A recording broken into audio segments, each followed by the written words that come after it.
na ni sababu ambazo zinaweza kuepukika. Moja ya sababu za kufanya ndoa hazidumu ni kwamba hawa wanandoa, mke na mume, huwa hawajui lengo la kuoana kwao, lengo sahihi. Kwa nini mtu ameoa au kwa nini amekubali kuolewa?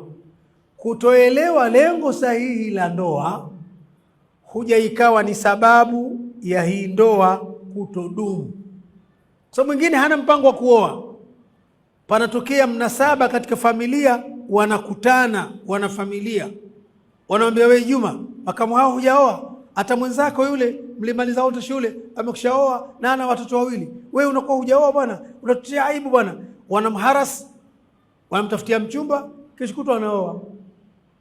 Huyu hakuwa na mpango wa kuoa kabisa, na wala halikuwa.